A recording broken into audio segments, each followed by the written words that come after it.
We are dealing with God and skeptics, the idea that there are those who have been taught by the world to believe certain things, and we are encouraging them to doubt their doubts, that the doubts that they have are based on wrong information, that their thinking has been prescribed for them, and the killer idea is that all the smart people agree. All the smart people think this is the way of the truth. And yet, bit by bit, people have come to knowledge, actually researched these things and said, there's not much evidence for this skepticism. And so we're looking at 7 reasons for faith. Last time we were talking about the first one, which is the idea of congruency, the idea that there are some puzzles, there are some problems that we face in life, and the best answer is the one that answers all of those things, and that is there is a God. He created mankind. We are made in his image, and these things are the answer to those puzzles. This one today is dealing with the innate knowledge of God.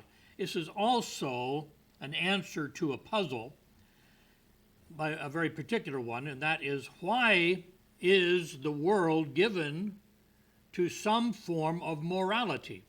Why does the world agree that and feel deeply that there are some things that are right and some things that are wrong? This is not understandable under the skeptic system. So we're going to be looking at this. The innate knowledge of God, looking at Romans 1:19.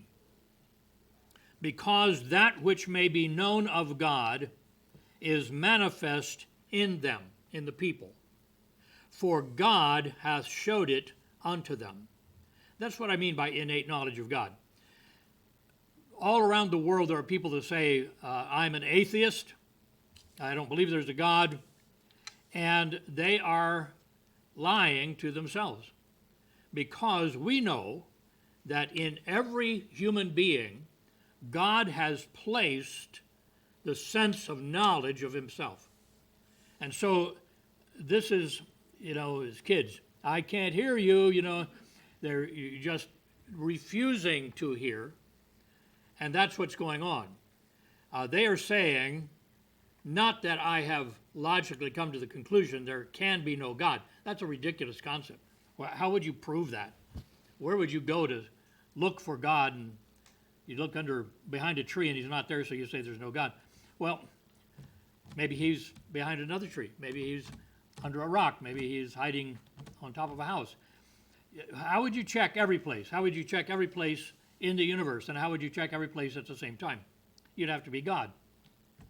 So the question is, what they're really saying is, no thank you, no God for me, like no dessert for me, but no God for me. They're just saying, I don't want to have a part of that. I don't want to be involved in what it means if there is a God and he's demanding certain things of me. That's what they don't want. So we recognize here that God has shown things of God to everyone. It is innate. Now, some call this reason for faith the argument from morality. So we start with morality and we say there's no reason for this to exist except that there is a God that put it in man. And sometimes it's called the anthropological argument. Anthropos, the Greek word for man, mankind, men and women. And so the idea is this is the way man is. The idea expands that to make something, to make a computer, you had to have people that were smart enough to understand how to deal with language, how to deal with electronics. You have to have somebody smarter than a computer to put it together. Now the computer can work out calculations faster and so on, but the computer can't be smarter than the people that put it together. Now, all of that to say, God shows himself to be a person who's not only able to create, but has the knowledge of man, the knowledge of truth, the knowledge of speech, the knowledge of human life, and so is, since man was made in his image, God has something of an image of man. Now, let me introduce this by talking about two claims, one from the Bible, one from the skeptics, from the idea of secular humanism. First claim, the Bible claims that there is a God. He exists outside of time and space. He created the universe of time and space. So to create something is something that's not yourself. You're not creating yourself. So he created something outside of himself. All the material came by him, and then time itself was created. So he's outside of time and out of space. It claims that God made everything very good. He didn't damage what he was making. But something happened that changed all that. This is the Bible presentation of what's going on. So the first humans sinned, and a curse came over the universe. The curse is in this sense that they brought consequences upon planet Earth because of what they did. Death and death-dealing, or death-causing conditions spread all over the world. It's an amazing thing to realize that there was no death before sin. Animals didn't eat each other, didn't eat mankind. There were ferocious animals. They just didn't eat each other. The idea, and it will go back to that during the millennial kingdom, that in fact, the meat-eating animals will eat straw like cattle and so on. So decay, the relentless path to death, the second law of thermodynamics, that everything's running down, that became the law of the universe. God went to extraordinary lengths to rescue man from the cursed world because he had created man for loving fellowship with him. Why would he create man? It was that he might enable him to become part of his eternal family, to share the love that the triune God loved within themselves. And they recognized this was such a perfect state of being, they wanted to expand it to others. So they created other beings that could do that. So God has proclaimed, for instance, that murder is wrong because of the special purpose of man's creation. We are created in God's image. This is an interesting thing, by the way, that the arguments against capital punishment is that it doesn't do any good. Well, the point that God says is when they take human life, they are taking that which was made in the image of God. This means that their life should be taken. That is what the Bible claims. There's the claims of the Bible. And so morality is understandable in this regard because God set a standard. Man was given that standard, and then man chose to sin against it. Now, on the other side, secular humanism, with its evolutionary philosophy, claims that animals and man evolved from one-celled creatures. That the one cell finally became 2 cells, 3 cells, 10 cells, whatever it was. And then finally, it became a worm, and a worm became a snake, and I don't know how they work it. But eventually, ta-da, there was mankind. And the animals all came from the same source. Now, this means, it claims, that man is just another kind of animal. Like a tiger is a different kind of animal from a jellyfish, just a different sort. Man, it says, is no better than other animals, even though he is smarter. That is the key to being human in their thinking. He's just a little smarter. Now, all of this to say that if we are then just animals, it asks the question, why do we think that there's a morality, that there's things we ought to do? Do you think a tiger goes through that as he chases down his antelope prey? Do you think that the elephant worries about that when he grabs up some grass with his trunk and stuffs it in his mouth? I wonder if I'm trespassing on somebody else's property. The elephant doesn't think that. So why does mankind have morality? This is the problem for them. Here's what they say. Some of the man animals have developed rules based on their culture, and others have developed very different rules based on their very different culture. Now, these differences, they say, should be respected and appreciated, and this is what secularism claims. All right, now we have the two claims. One is there's a God to answer to, and so he's told us what is right, and to do other than that is wrong. To the secular humanism, there is no real right and wrong, just rules that have been made for various reasons. So, the problem, conscience. Conscience is that attitude, this concept of knowing right and wrong, is the organ of moral obligation. Conscience is the organ of moral obligation found in men everywhere and in all time. Man has always been a person of conscience.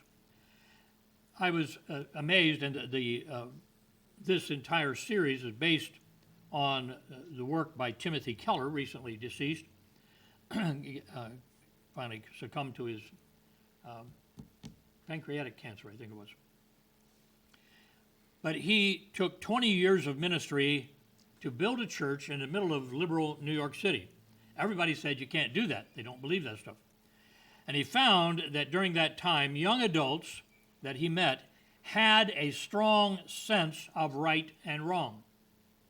Now, they have moral outrage, in fact, over many things that are happening in our world. These are not amoral people. These are not people that don't care what's going on in the world. He found that these unsaved, very liberal, indoctrinated people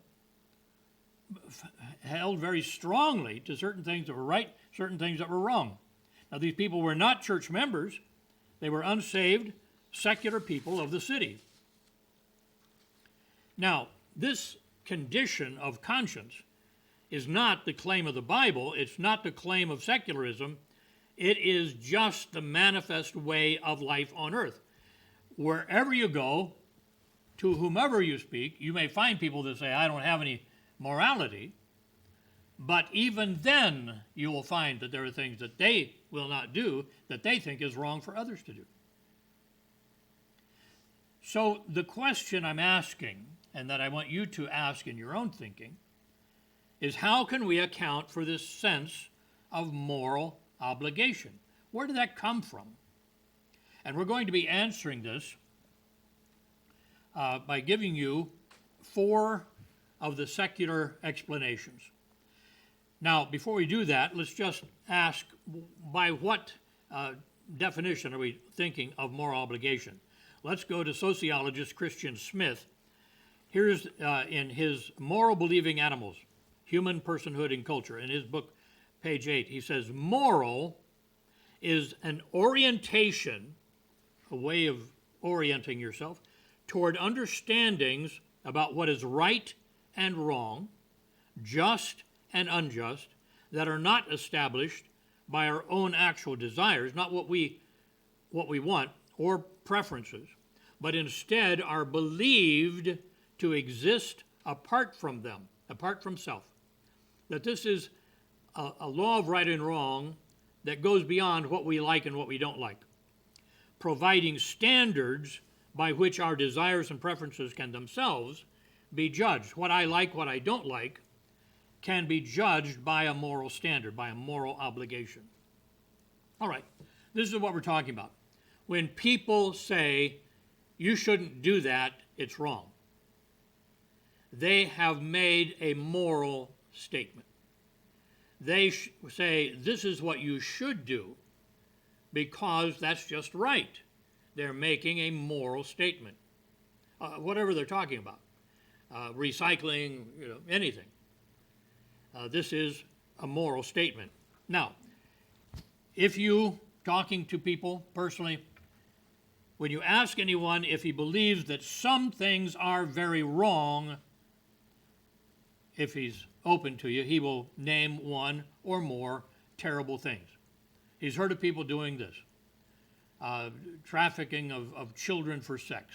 No, that's terrible. See? So if you check with him, he will say that he considers these things to be wrong, even though some dictators or even some cultures practice them. A place, dictators in Africa would go into rebel places and take the children, whack their arms off at the elbows. It wouldn't kill them, but you'd have all these handless children as the mark of terror if you dare to disobey the dictator. Well, do you think that should be practiced here? Well, no, you say, that's wrong. It's wrong to mutilate children just to show your power. Well, why do you think it's wrong, is the question. Where do you get this moral understanding? So this universal characteristic, characterized by everybody, this universal characteristic of man is hard to explain from the secularist point of view. They present these four possible explanations. And on your handout here, you can write these down so that it'll stay with you. You can follow along in your thing here. There's a good name for it, I'm sure. Handout. All right, secular explanation number one. This goes with the evolutionary answer. Number one, moral altruism, morality, comes from a gene, G-E-N-E, from ancestors who survived in greater numbers. They say it's part of us, part of our genetic structure, and it came about because there was something about morality that helped people survive. And they survived, and so morality was bred into people. That's their conclusion. It's part of our genetic system bred into us because it included things that help people survive. Now, the survival of the fittest teaches that survival passes on the genes of success. The less fit a being is, the more likely he will die and not pass on his genetic code. So the weak ones are killed by the strong ones, and so it's the strong genetic system that lasts. That's the survival of the fittest. Of course, I always wonder about the weaker, maybe sickly rabbit that stays close to his hole, while the athletic, healthy one goes running out across the field and he gets caught, where the wolf comes up and the sick one just jumps back in the hole, so he doesn't get eaten. So I don't know, at that point, smart makes him fit, so anyway.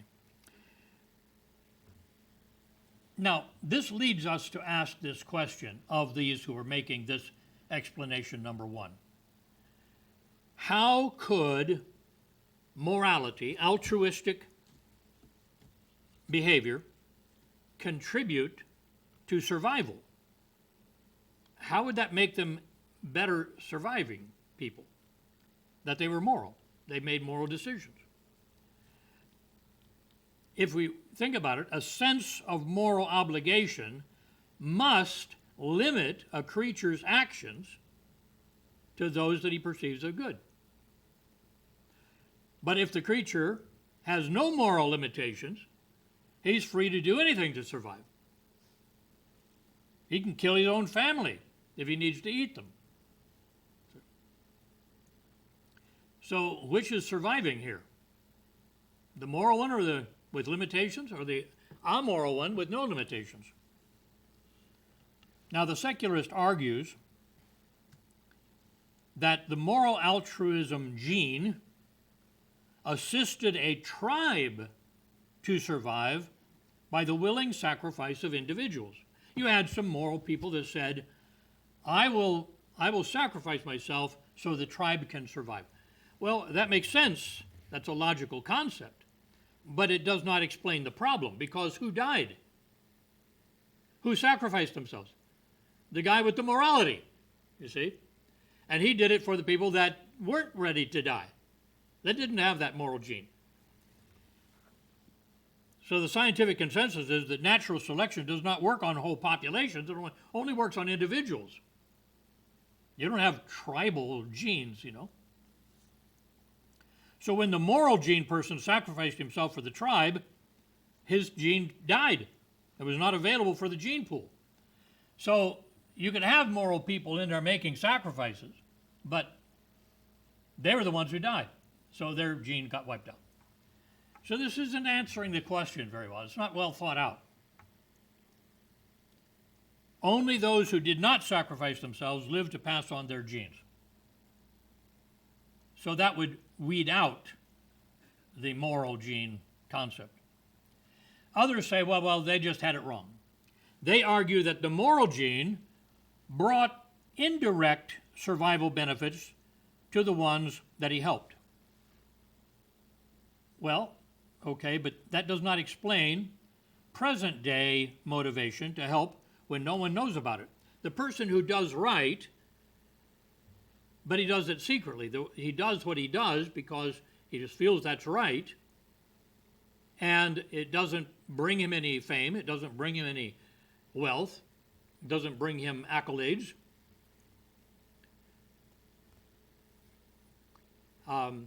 How does that help anybody survive? See, evolution is supposed to be ongoing, it's supposed to be continuing on today. It doesn't make any sense. So we brand this, the evolutionary explanation fails. There's no way to work this out to where you have a morality gene that left us with this perhaps obsolete concept of morality. So let's move on to secular explanation number 2. This changes a little bit, and that is number 2. The sense of right and wrong, morality, is true only for the culture that evolved it. You have a group of people, and part of their morality is that you should wear shoes. But it's just their culture, you see. I was reading about missionaries who found that there was a tribe that felt that the stomach and the chest was the area that ought to be covered. And they went without pants or dresses or anything because that wasn't important. See? And that was their concept of morality. So it was a cultural thing, you see. So this argument claims moral obligation did not come from biological evolution, but from cultural evolution. That this is the result of a culture that we have accepted and grew up in that taught us to think this way. If you imagine the pictures of the daring swimsuits of the 1800s, you see those ladies and those things that go down to the ankles and all that, laughably decent by today's standards. Morality, they say, is as relative as my belief that my wife and my mother's potato salad is the best. Okay, you say you have an argument with that? You know somebody else that makes better potato salad and you like it better? Well, that's fine. See, this is their idea of what cultural morality is. Let me just say this. The basic problem with this argument is that It establishes a thing that people can't live with. Dr. Francis Schaeffer was the one saying that a true philosophy of life is not only logically consistent in itself, but is something that people can actually live with. You can't live with this. I can give you this example. A lady, anthropologist, Carol Fleur-Loben, she was thoroughly schooled in the cultural evolution of morality. That was the way she understood where morality came from.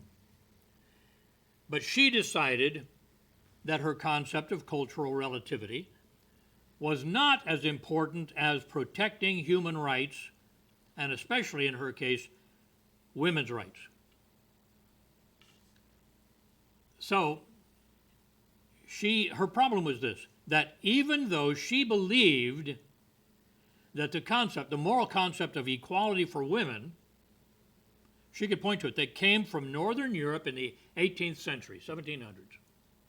She worked it out, traced it down. That's where equality for women came from, the belief.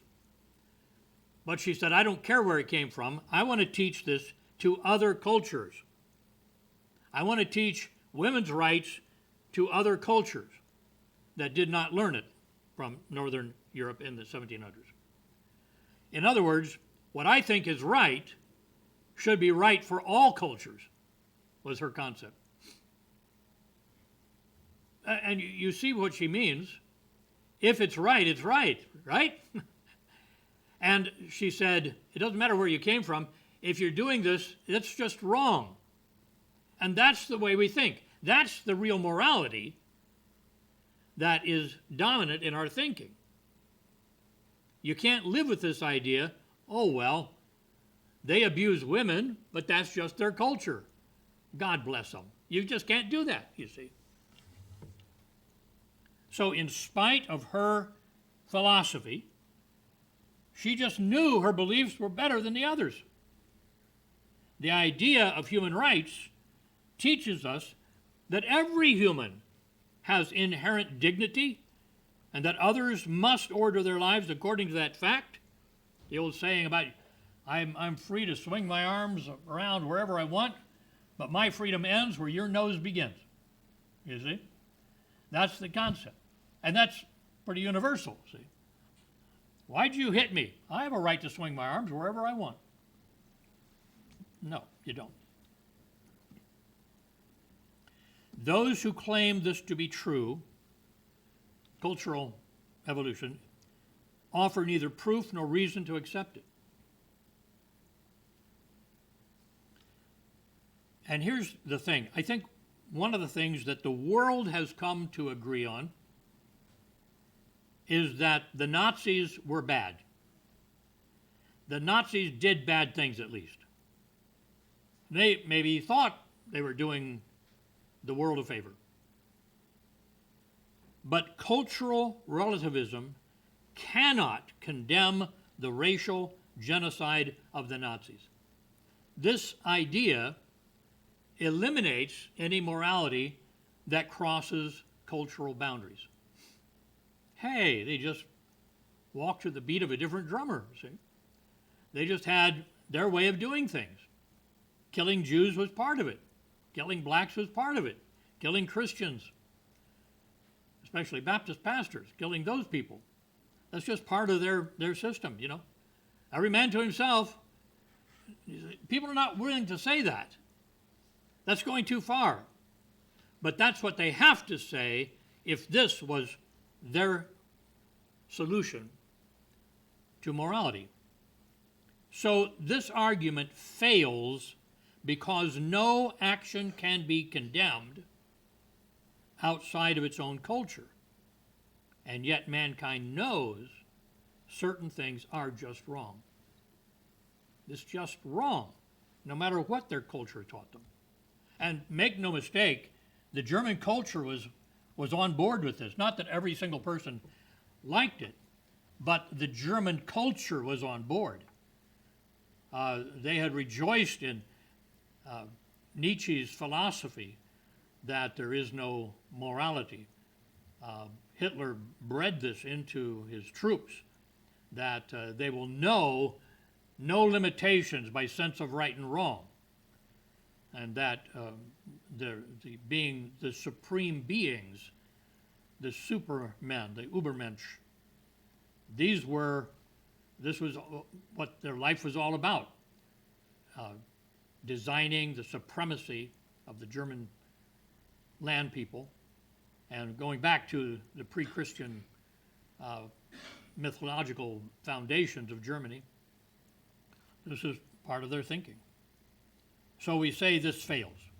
It fails because it doesn't explain morality as it really exists and leaves anything outside of our own culture untouched by morality. Let's move on to the third explanation.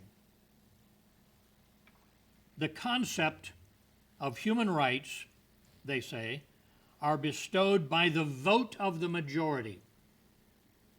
Morality, well, that's just the way things are because it's the view of the majority. That's what's right. What the majority says, that's what's right. The majority says that's what's wrong. But my question is, where does this leave the man who wants to speak words contrary to the minority, to the majority? What if you don't agree with that? Does that automatically make you wrong if morality comes just from the majority? We're seeing that with the leadership in our country today. That if you disagree, you are wrong. If you don't go to the extent that they go to, you're giving misinformation.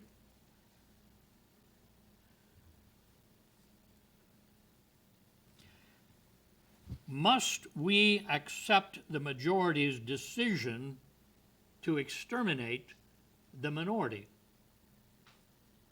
Do we have to get on board with that because that's the majority? As we think back, did not the majority keep slaves? Did not the majority restrict the civil rights of the blacks? Did not the majority refuse to allow women to vote? Of course it was a majority, you see.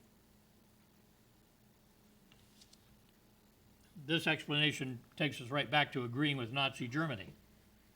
You take a vote at that time in Germany and they would say, yeah, this is right. So that would be moral. You can't get to the root of true morality by saying it just came by following the majority. So this argument fails because whenever a majority claims something is moral or immoral, this argument allows the oppression of the minority. And for the most part, most people see the little guy needs defending. They see that his lesser attitude ought to be protected. That's their sense of morality. Very contrary to the idea of morality by majority. And the final one is this. They say, forget morality. Forget explaining and accept the fact that there is no morality. There is no right and wrong. So just face the facts. There's no God. There's nobody to say who's boss. There is no morality.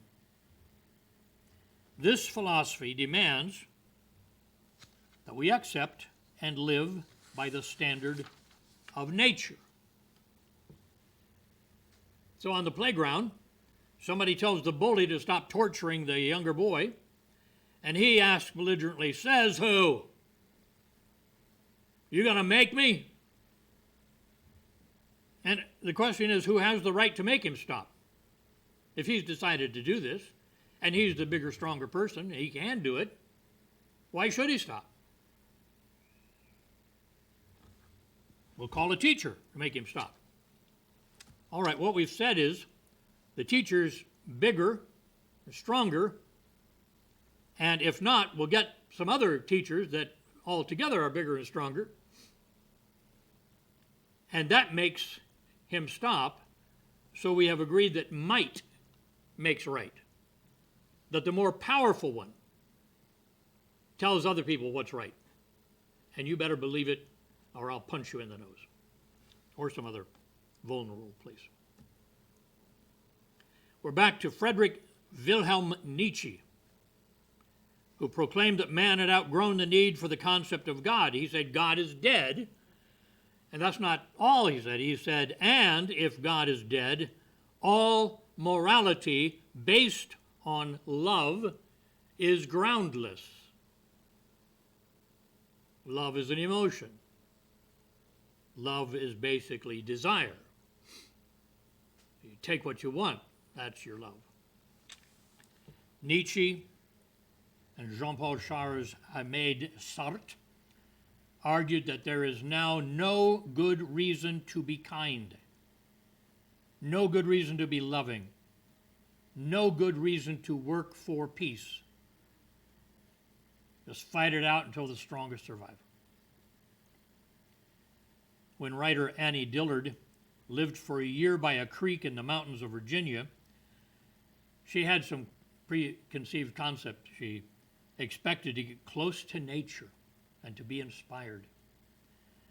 Instead, she observed that the principle of violence by the strong against the weak dominates nature. She wrote in her conclusion to this experience, she said, there's not a person in the world that behaves as badly as praying mantises. They just eat each other. And this left her wondering. She wondered if nature is wrong and only humans are right, or if nature is right and humans are freaks that rage against the way things really are. See, this leaves us in a pretty bad place, doesn't it? Here's my conclusion. Are we then to abandon civilization and urge everyone to hide behind a tree and shoot at everybody else? Strongest survive. Maybe there are no trees left. Hide behind dumpsters. Are we to conspire to oppress others that we may rule in luxury? No? Why not? Why try to prove yourself good or better when, hey, look, there's no one on the judge's bench. There's nobody to say right or wrong.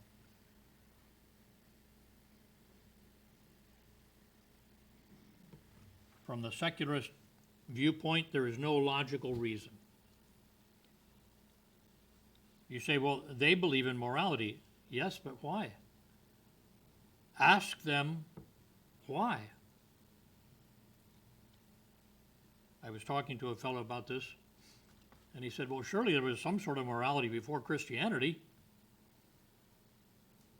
I say, well, yeah, cultural stuff, yeah, but nothing like we understand today. Nature is violence. It is actually a dog-eat-dog world. Why is it that we humans cannot live like this? Why is it we humans have moral outrage over evils in the world?